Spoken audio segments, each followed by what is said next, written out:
Assalamualaikum warahmatullahi wabarakatuh. Selamat siang Pak Hashim dan teman-teman. Kami dari kelompok 1 di sini akan mempresentasikan hasil diskusi kami tentang tahapan seleksi dan desain produk.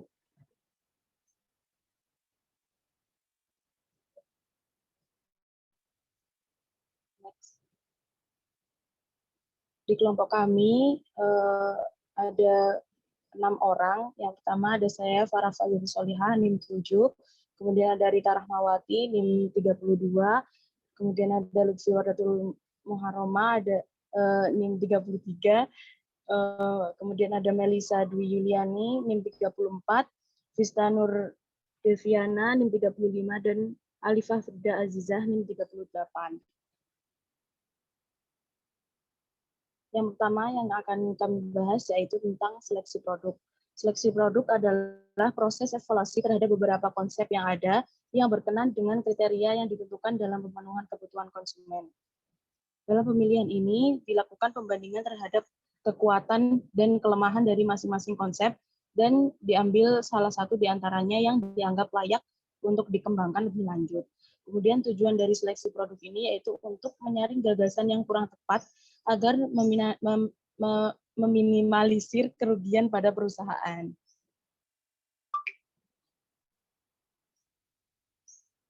Selanjutnya yaitu ada tahapan seleksi produk. Yang pertama ada konsepsi. Konsepsi yaitu kegiatan membuat spesifikasi konsep dari produk baru yang akan di-launching atau akan diterbitkan. Kemudian yang kedua ada persetujuan. Persetujuan ini merupakan tahap di mana spesifikasi ini ditujukan dengan perhitungan matematis, pembuatan model gambar, kemudian dimodifikasi dengan bagian pemasaran. Selanjutnya ada tahap pelaksanaan, yaitu tahap yang mulai dibuat model visual dari spesifikasi produk tadi. Kemudian yang keempat ada penerjemahan, yaitu berdasarkan dari spesifikasi yang telah ditetapkan tadi. Kemudian di sini keikutsertaan bagian operasi dan pelayanan purna jual sangat diperlukan untuk menerbitkan produk baru tadi.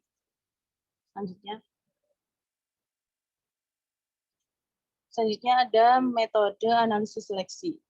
Yang pertama ada metode daftar penilaian, yaitu metode yang menyangkut penyusunan suatu daftar faktor-faktor penimbang dengan setiap faktor diberi bobot. Misalnya, terdapat variabel volume penjualan, kualitas produk, dan risiko teknikal. Kemudian ada kategori yang menentukan pemilihan produk tersebut, yaitu baik hingga sangat baik. Penilaian produk ini akan disesuaikan dengan standar penilaian produk yang ada di perusahaan.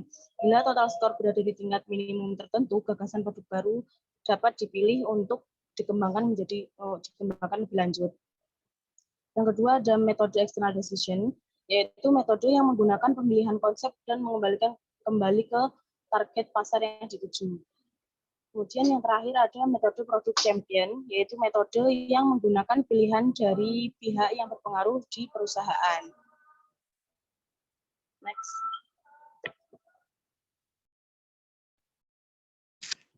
Yang berikutnya yaitu modular design.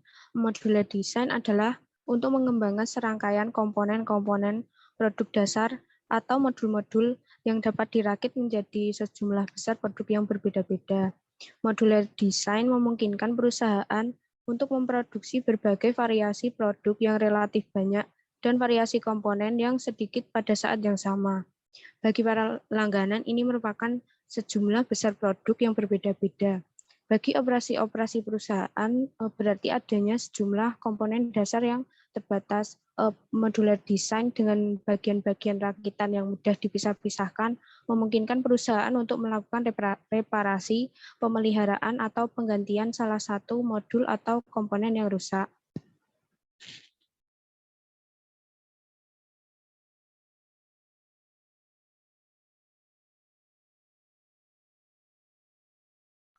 Selanjutnya yaitu diversifikasi. Diversifikasi ini merupakan penganekaragaman produk. Suatu produk utama dapat dibuat berbagai produk. Diversifikasi adalah usaha memperluas macam barang yang akan dijual dan merupakan sebuah strategi perusahaan untuk menaikkan penetrasi pasar. Next. Kesempatan pengembangan diversifikasi ada 3. Yang pertama yaitu diversifikasi konsentrik yang mempunyai sinergi teknologik atau sinergi pemasaran dengan garis produk atau produk lain yang ada. Yang kedua yaitu diversifikasi horizontal. Diversifikasi model ini yaitu dapat menarik para konsumen meskipun produk baru tersebut tidak mempunyai hubungan dengan garis produk yang ada. Kemudian yang ketiga yaitu diversifikasi konglomerat. Diversifikasi ini produk ini dijual pada golongan pembeli baru dengan tujuan menjaga stabilitas produksi dan penjualan. Next. Kemudian diversifikasi menurut manajer pemasaran. Yang diversifikasi ini merupakan kemampuan untuk menawarkan lebih banyak pilihan kepada para pelanggan. Kemudian sering berpendapat bahwa penjualan akan turun bila perusahaan tidak menjual produk sebanyak yang dijual. Kemudian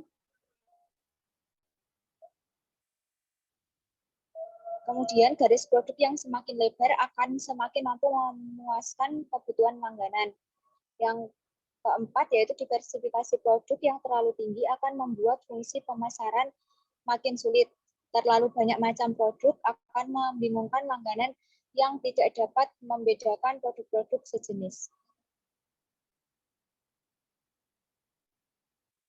Selanjutnya yaitu diversifikasi menurut manajer operasi, di mana diversifikasi ini dapat meningkatkan kompleksitas proses produksi, dapat memperpendek proses produksi, dan dapat mempersulit penetapan peralatan dan tenaga kerja.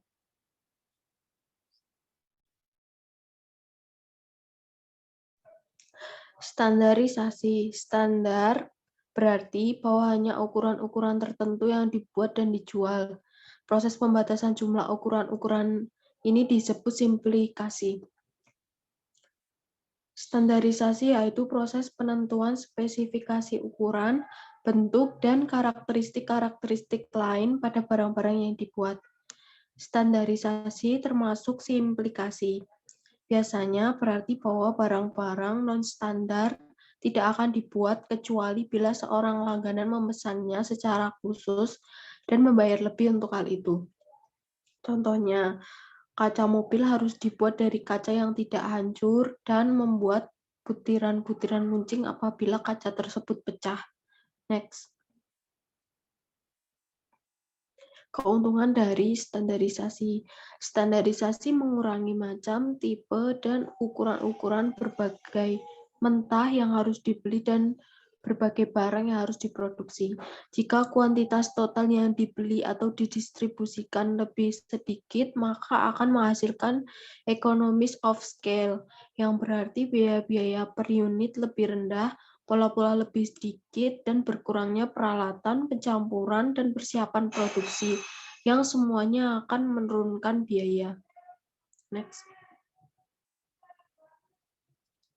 Kelemahan dari standarisasi. Yang pertama, banyak perusahaan tidak menerima standarisasi industri.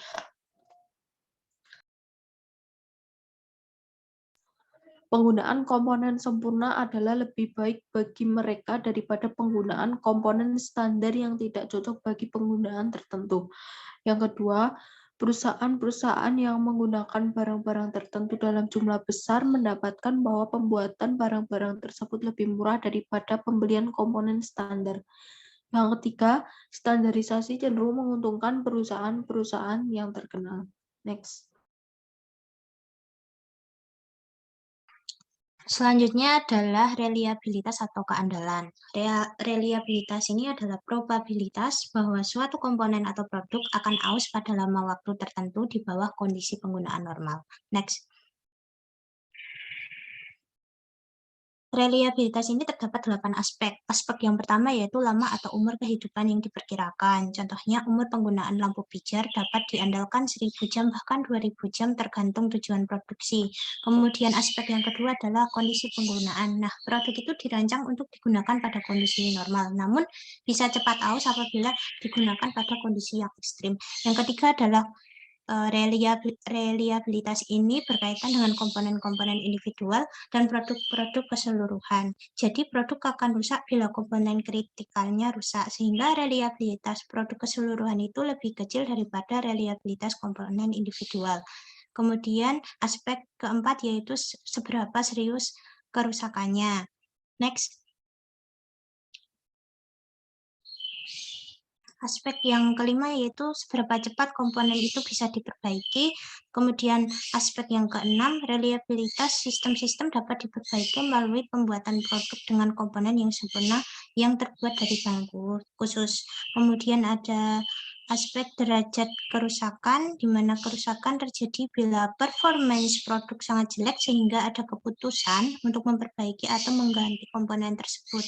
Kemudian aspek yang kedelapan adalah pemeliharaan dengan sangat preventif untuk mengetahui peningkatan pemakaian pada komponen produk. Next. Nah, di sini ada kurva Betapp, di mana lama waktu kehidupan produk mempunyai 3 tahapan yang ditunjukkan dari kurva ini. Yang pertama adalah periode infant mortality atau kerusakan awal. Pada tahap ini terjadi seleksi alamiah terhadap komponen yang berkualitas jelek. Untuk produk yang menuntut tingkat reliabilitas tinggi, periode infant mortality ini dilakukan di pabrik, yaitu dengan menyeleksi komponen kualitas rendah. Namun untuk kebanyakan produk-produk yang ada di sekitar kita, seperti produk elektronik, penjual memberlakukan garansi sehingga konsumen bisa mengujinya secara langsung. Setelah komponen berkualitas berguguran dan diganti, maka produk tersebut mulai memasuki tahap pengoperasian normal.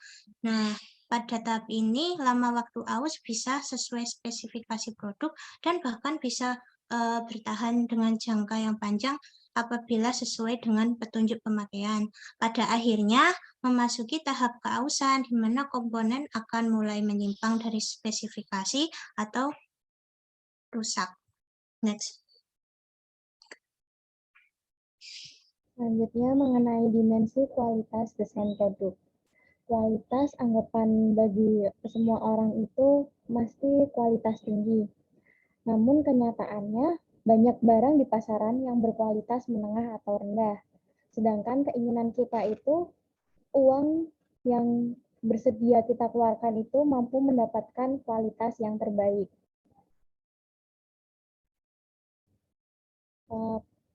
Pentingnya bagi perusahaan itu yaitu mencoba untuk memproduksi produk terbaik pada tingkat harga di mana sebagian besar langganan potensial itu bersedia membayar.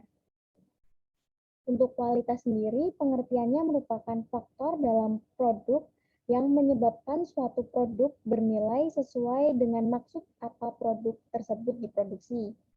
Nah, kualitas itu sendiri ditentukan oleh sekumpulan kegunaan yang termasuk di dalamnya yaitu ada daya tahan, ketidaktergantungan, eksklusivitas, kenyamanan, wujud luar, dan harga yang ditentukan oleh biaya produk. Selanjutnya terdapat hubungan kualitas, biaya, dan nilai produk. Nah, di mana biaya naik pada tahap kenaikan sesuai tingkat kenaikan kualitas. Nilai kualitas tinggi meningkat pada tahap penurunan. Berlaku sesuai konsep diminishing marginal utility. Nah, pada titik A yaitu tingkat kualitas optimal untuk diterapkan, yaitu pada jarak antara garis biaya penyedia dan nilai sekumpul kegunaan terlebar. Namun kenyataannya hal ini tuh sulit untuk ditentukan karena adanya keterbatasan dalam perkiraan kecuraman atau untuk kedua kurva. Sehingga untuk mengatasi masalah tersebut, perancang produk hendaknya bekerja sama dengan orang pemasaran sehingga tingkat kualitas yang dipilih masih dalam jajaran antara titik B dan titik C. Titik kualitas yang mampu memuaskan kebutuhan ini bila ditentukan melalui survei pasar maupun uji pemasaran suatu produk. Ini merupakan kualitas dalam bidang jasa. Nah, pelanggan biasanya tidak mempunyai banyak masalah dalam penentuan jasa yang terbaik. Namun, manajer organisasilah yang menghadapi. Di sini manajer harus merumuskan standar kualitas dan melatih stafnya untuk memberikan pelayanan yang terbaik. Di mana pelayanan yang terbaik itu merupakan perpaduan antara kualitas pelayanan jasa yang ditawarkan dengan keinginan segmen pasar tertentu.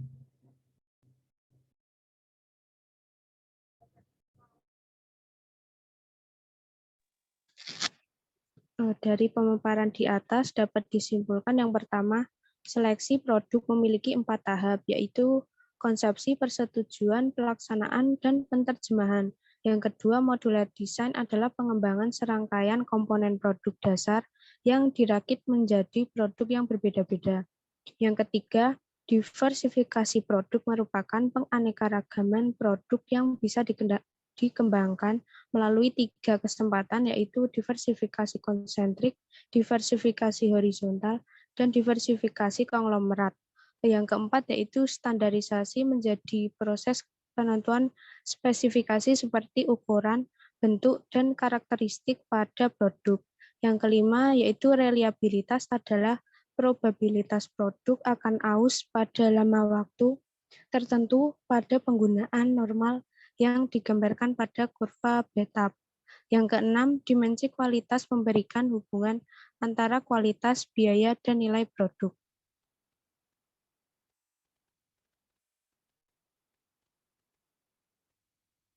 Berikut daftar pustaka yang kami jadikan sebagai acuan. Baik, terima kasih. Sekian dari kami. Apabila ada kekurangan dan kesalahan, kami mohon maaf. Wassalamualaikum warahmatullahi wabarakatuh.